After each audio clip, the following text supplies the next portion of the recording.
CRDC, George Mason University from Arlington, Virginia. You are joining us to our video podcast, Peace Steps, Positive Change. My name is Aziz Abusser. And my name is Mark Gopin, and I want to welcome everybody also to our discussion today. Today we're going to be discussing the whole issue of dialogue and conflict resolution and the question of whether dialogue does any bit of good in the Middle East and in the Palestinian-Israeli conflict. So, last week I was checking my email and I got an email from a friend, and in it was an article about a Palestinian young guy who wrote an article why dialogue is not good between Israelis and Palestinians, and he framed it in the sense that it actually hurts Palestinian cause because we should have nothing to do with the Israelis since they are the oppressors. Yeah, and the article got a lot of play, even though the author was an undergraduate and hadn't done a whole lot of this, and this is a whole industry for like 20, 30 years, so a lot of people got very upset because they felt like it was a personal attack on everything they had done for 20, 30 years, and I just think we should read a little bit of it and then just talk about reactions to it. Okay? Right. So let me just read a couple of excerpts. One of the things he says is, despite the resounding failure of these dialogue projects, money continues to be invested in them. As Omar Barghouti, one of the founding members of the BDS movement in Palestine, explained in the Electronic Intifada, there have been so many attempts at dialogue since 1993, it became an industry. We call it the peace industry. The lack of results from such initiatives is not surprising, as the stated objectives of dialogue and coexistence, quote-unquote, groups do not include convincing Israelis to help Palestinians gain the respect of their inalienable rights.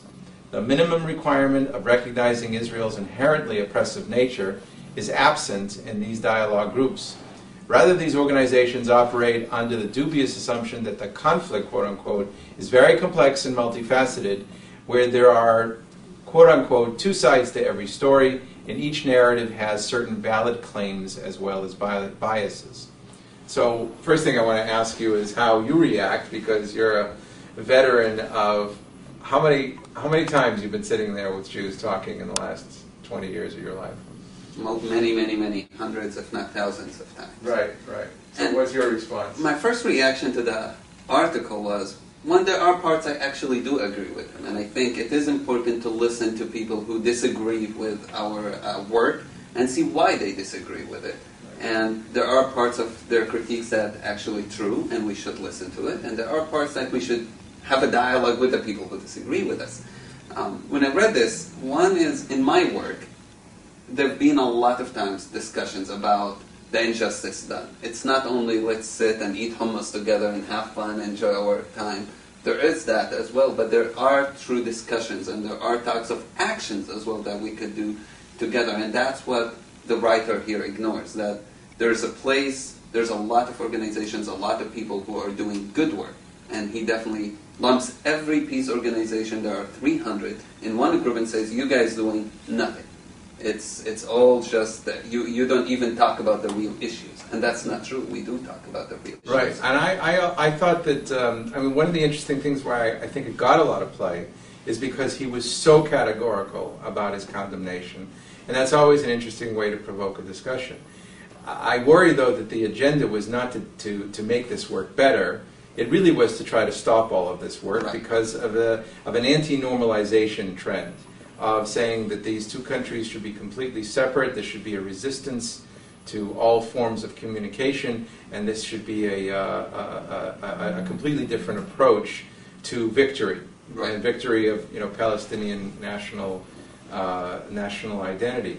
And I think that he overstates his case enormously in terms of what the evidence is. There's plenty of evidence to support the critiques of the peace industry. Mm-hmm. He's absolutely right about that.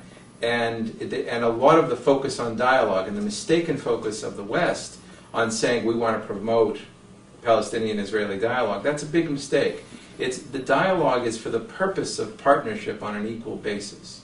Mm-hmm. And there are partnerships on the equal basis, but unfortunately the peace industry has been in the service of a lot of people who wanted to keep the status quo or wanted things to make themselves feel better. And that we certainly have to resist and he's right about that. But to take it to the extreme of no communication, there's no communication. It's going to be bad for Israel, it's going to be bad for Palestine in the long run, because these countries are so wedded to each other, and there's no way that unless they build an alternative together, and there are very creative projects that are doing things on a more equal basis. Right, and that will create more dehumanization. The other point he says, maybe just to target on before we go to the next part, is he talks about money. And it is true there is corruption even within some peace organizations. But again, corruption, unfortunately, is big within every industry in Palestine and in Israel. I mean, just this week, 2 ministers went to prison in Israel on cases of corruption, including a former minister of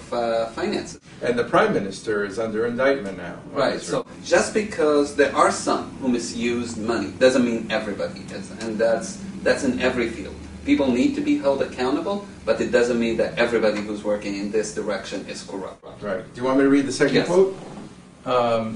We have here, second quote, "But the programs have failed to produce a single prominent peace activist on either side. Most observers agree. And now the first wide-scale survey of Palestinians involved in these peace programs suggests that the enterprise has been a waste of time and money. The unpublished report, a copy of which was obtained by the Chronicle, was commissioned by an unidentified donor nation from Palvision, an independent Palestinian youth organization research center in East Jerusalem that is involved in dialogue workshops." What do you think about that? I think it's amazing to say not one person has made a change. Interesting enough, the same article actually quotes somebody who did make a change and say that this project actually changed their life. I've met many people who made a change. I've spoken in hundreds of schools, Israelis and Palestinians.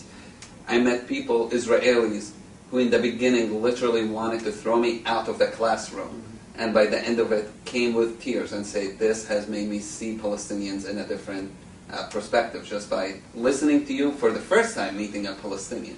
So to say it never made a change is really a radical thing. Exactly. And I can't tell you how many people I have seen transformed by this, both in the United States and in the Middle East, by these moments of authentic encounter. It's true, there are bad encounters that make people more angry, but there are amazing encounters between individuals and groups that actually transform everyone's lives. The problem, and the reason why this negative view can have a play, is that at the macro level, nothing's changed. In fact, it's gotten worse.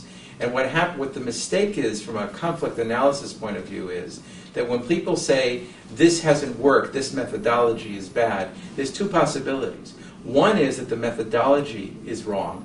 The other one is that there's not enough of it.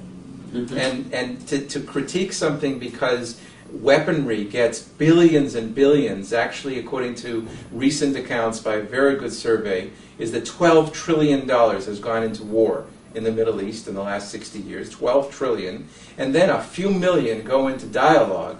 And then we wonder why we haven't done anything. We wonder why we haven't done anything, because a few thousand people were in those dialogues as opposed to 500,000, a million.